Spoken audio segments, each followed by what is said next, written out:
Welcome, Lumineers and fans of the happiest card game on earth. My name's John T. You've just been put in the inkwell with a pile of reveals for set 3. Into the Inklands. Reveal season is really ramping up now, so we'll jump into these and keep this video as brisk as possible. First of all, we have a 2-costed inkable 2/3 for 1 lore in steel. Kida Royal Warrior. She's a Storyborn Hero princess with bodyguard. Common card with art by Carlos Ruiz. So this is steel Simba, and I'm very happy to see it. Simba has pretty much consistently found play in amber decks, mostly actually amber steel decks, so this is really just sort of fleshing out that slot and making it even more consistent. There is unfortunately more and more stuff that deals with Simba quite well, and obviously all of that stuff will also deal with Kida here, but I still think this is a really solid sat line on 2 with the bodyguard ability to have something like a Lilo hide behind. So how prevalent this early aggro play will still be in set 3 remains to be seen, but so far I'm really happy to see this card in steel. Next up, a 1-costed inkable location in Sapphire with a willpower of 6 and a move cost of 2. Belle's House, Maurice's workshop, with the ability Laboratory. If you have a character here, you pay 1 less to play items. Rare card with art by Alex Shin. Seems like a pretty solid location for item decks. Whether or not you're going to be wanting to play this on 1 over something like a Porpsicle, I'm not too sure, but having this down and relatively easily sticking 1 thing here could mean that future Porpsicles are free. I keep saying this, and I know I start to sound like a little bit of a broken record. I still don't know whether the tempo loss of moving stuff onto locations is really worth it. We are going to see some options later on that seem to be helping it, but until we get a better picture of the set, I really just don't know. But as it stands, I do think this one probably can see play in an item deck. Next up, a 4-costed inkable 1/5 for 2 lore in amber, Bernard, brand new agent. Storyborn Hero with the ability I'll check it out. At the end of your turn, if this character is exerted, you may ready another chosen character of yours. Rare card with art by Jacob McAllister. First of all, I absolutely adore this card and most likely will rate it higher than I probably should because I am a very, very big fan of The Rescuers. Absolutely one of my favorite childhood Disney movies. I actually wore out the VHS of this. For those of you who know what a VHS is, I actually watched this movie so much on VHS that I wore it out and my parents had to buy it for me again. I absolutely adore this film. And when we saw Sardine Can towards the end of the reveal season for set 2, I was very excited to see more from them, and I actually think this is quite playable. I think it goes into a very specific build. It obviously probably helps something like Christopher Robin be a little bit safer. You would gain the lore from Christopher Robin readying at the start of your turn anyway, but here he just does it at the end of your turn and therefore keeps him out of sort of challenging for the most part before your next turn. So I'm a fan of this card. I think this is really good. And just being able to keep something else safer in general. You know, this on 4 after you've already played a couple of aggro-y threats. You'd much rather have a 1/5 exerted than, you know, your 1/1 of Lilo's or maybe even like a 1/3 of Arthur or something like that. So perhaps this isn't as good as I think, but I don't care. It's Bernard and it's an absolute incredible. And I kind of wish I could have revealed this one.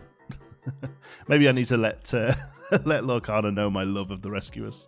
Next up, we have 2 reveals from Rebecca over at Lorcana Illuminary, a fantastic content creator that you should go and check out. First of all, we have a 1-costed uninkable 0/1 for 2 lore, Cursed Merfolk, Ursula's Handiwork, a Storyborn character in Emerald, and the ability Pour Souls. Whenever this character is challenged, each opponent chooses and discards a card. This is a rare card with art by Massimiliano Narciso and Marieke Ferrari. Now, it's happened once or twice. Someone couldn't pay the price. I'm afraid I had to rake 'em across the coals. I love this. Emerald doing discardy stuff, very similar to Flynn Rider, but it's coming out on turn 1. You're getting 2 lore out of this thing, no matter what, and that may well be enough. Turn 2, it most likely eats some kind of removal, which again isn't really terrible because it might mean that your Flynn Rider survives for the Floodborn one coming onto him. Emerald discard just goes from strength to strength, and I think this is an absolute easy 4 of in that deck. And also a 1-costed inkable action in Ruby, Voyage. Move up to 2 characters of yours to the same location for free, a common card with art by Alex Shin. And I actually think this is pretty good as well. I mean, this one just gets better the more locations that really see play we see, but even as it stands, I definitely think I'm going to want to be using this in a really heavy location deck. I don't think it sees play outside of that, but I do think in a location deck this may well be a 4 of, it's inkable, but at any point, a lot of these really good locations we're seeing cost 2 to move to, so this is basically making that 4 cost a 1. This is very playable. I'm going to put it out there now. I said this on Twitter actually already, but I think Ruby Emerald locations is definitely going to be a color combo out of the gate that really cares about them. I hope to see locations sort of sprinkle in throughout all of decks, similar to how items and actions are, but I do think there's going to probably be 1 or 2 key combinations. Sapphire seems to be getting some really good stuff as well, but I actually think Ruby Emerald locations, just lots of locations, lots of characters that care about them and ways to interact with them. I think that's going to be the way it starts off with. I'll happily be corrected, but I think this is just one of those cards that goes into that deck. Next up, we have 2 reveals from the Forbidden Mountain. First of all, a 4-costed inkable item in Sapphire, Vault Door. Sealed away, your locations and characters at locations gain resist +1, meaning damage dealt to them is reduced by 1. This is a common card with art by Nicholas Kai, and I think this is pretty good. I don't know whether it goes in every item deck. Pairs pretty nicely with Bell's Workshop that we saw a moment ago, and just makes the sort of big item payoffs of Tamatoa, and to a lesser extent something like Bell, because most likely you're running some ramp in these kind of decks as well, just a little bit safer. And the fact that it boosts your locations themselves as well is quite exciting for future card reveals, because I think that's the first one we've seen where the location itself has an ability, or can gain an ability. I do wonder whether we'll see a location with evasive, for instance. I think that would probably be maybe a little too strong, but it'd be really interesting to see how far they push it. Artwork here is fire, by the way, 1877 being the year that Scrooge McDuck got his #1 coin, and it being the vault number of the vault that they're going into here as well. Great stuff. And then a 3-costed inkable item in Steel, Map of Treasure Planet. Key to the portal. You can exert this to pay 1 less for the next location you play, and Show the Way. You pay 1 less to move characters to a location, a rare card with art by Gabrielle Angelo. So, like I said, Sapphire, very strong with locations. Maybe Sapphire Steel locations and items is a thing. I don't know whether you're going to be diluting the item package too much with that, but definitely one to keep an eye on. Again, fantastic art. Both these cards obviously play pretty nicely together, and it's really interesting to see the whole gamut of cards in the game caring about locations. It'll be interesting to see what other songs we get that care about them positively, having so far only seen Along Came Zeus, the one that, that kills them. Next up, awesome to see Shenzi here, a 4-costed inkable 0/6 for 1 lore in Emerald. Shenzi pack leader, we're sort of using translation stuff here on this one. Storyborn Villain Hyena, which is great. I love to see more classifications like this, and an ability that says whilst this character is at a location, she gets 3 strength, and the second ability says whilst this character is at a location, whenever this character challenges another character, you may draw a card. So super conditional card draw, but still card draw in Emerald, which is always nice to see. This is a super rare card with art by Joachim van Gool. And again, this one really sort of lives and dies on whether or not there are locations that really want to work with it. But again, a Ruby Emerald location deck that has this in there. Maybe Elephant's Graveyard is coming, an Emerald location. Elephant Graveyard, hyenas here get +1, or, hyenas here are cheap to get here, or what have you. What I would love to see is something like Elephant Graveyard. You can pay 4 to return a character from your discard here, or something like that. I weirdly find this a bit of a numbo with the Scar that says that 3 or less costed characters can ready. I really thought that whenever we did get hyenas, they would be 3 costs so that it worked with him. Still don't really understand that card. But as it stands, I love Shenzi and really would love it to work, but I think maybe she's a bit too slow and clunky, but really lives or dies on the rest of the locations and the other cards we get that care. We get some buffs to hyenas or buffs to things on locations. This mod might even see play. Couple here dropped on the Discord today at time of recording. This is yesterday by the time this video goes out. 3-costed inkable 3/2 for 1 lore in Amethyst. Only the second Amethyst character we've seen so far after Madame Odie. It's Yago Pretty Polly, Storyborn ally with evasive, common card with art by Julia Reaver. We love her work. This is great, beautiful card. And yeah, you know, it's a good common in Amethyst. It smashes all over the Minnie Mouse Surfer that's seeing a lot of play at the moment. What do you know, Amethyst gets good cards. Also a 2-costed inkable item in Amber. Cleansing Rainwater, Ancient Power, banishes item. Remove up to 2 damage from each of your characters. Common card with Art by Cookie. I'm not too sure about this one. Obviously there's a Amber Sapphire deck that really cares about healing that never really got off the ground so far. This one probably does go into that. It's basically Hakuna Matata, but much cheaper, with the caveat that it is telegraphed, this thing being on the board. I mean, I guess you could play it and then banish it straight away. So yeah, I suppose in that way it's just a straight up better Hakuna Matata. Well, it's not singable, I guess. I don't know.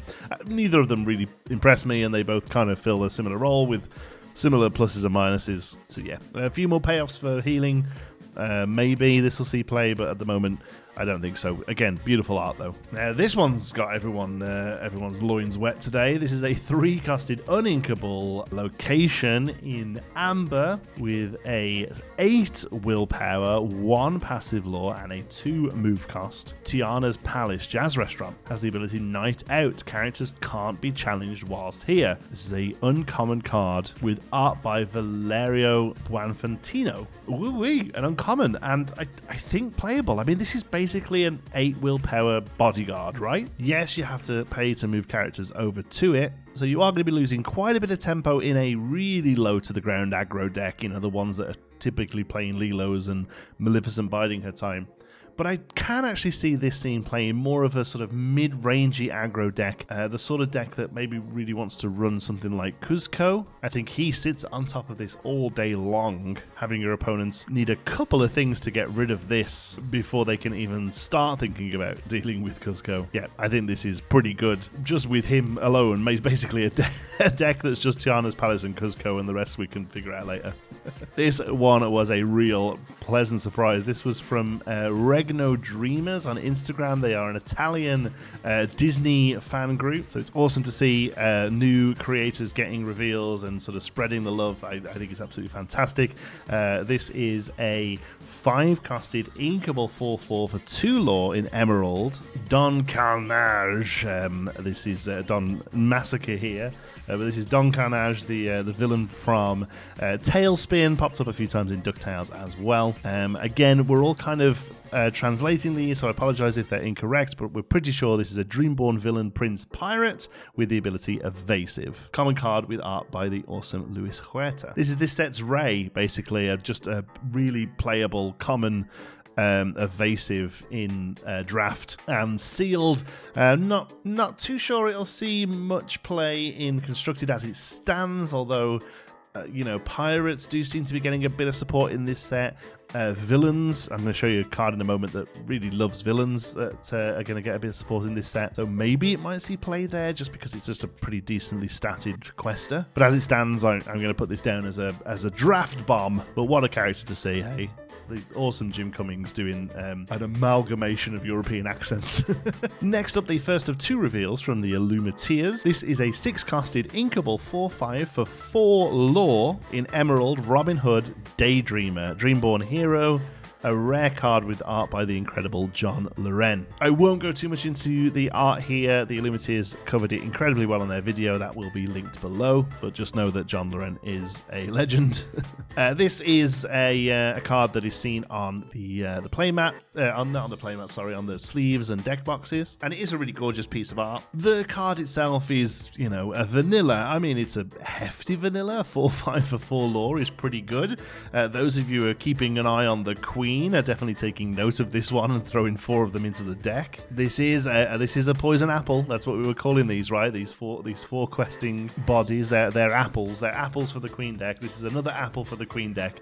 Otherwise, you know, I don't know. There's just much more impactful things that you're going to be wanting to do on turn 6, I think. Beautiful card though. And finally, for today's video, this one was dropped by the Glimmer Gang. They did an absolutely fantastic reveal that basically read like a D&D session. So definitely go and check that Shadow, and they got to show off this 3-costed inkable 3/3 for 1 lore, Queen of Hearts, Wonderland Empress, an amber card, Dreamborn Villain Queen with the ability Always Here Are My Ways. Whenever this character quests, your other villain characters gain +1 lore this turn. Uncommon card with art by Brianna Garcia, and I really love this. This may well be my favourite thing we've seen today. Absolutely love sort of classification builds when the ability is strong like this. I really feel like any classification build just has to be more lore, though honestly I know we have the Duke that gives princes and queens and all those like extra strength. I just don't think that's enough.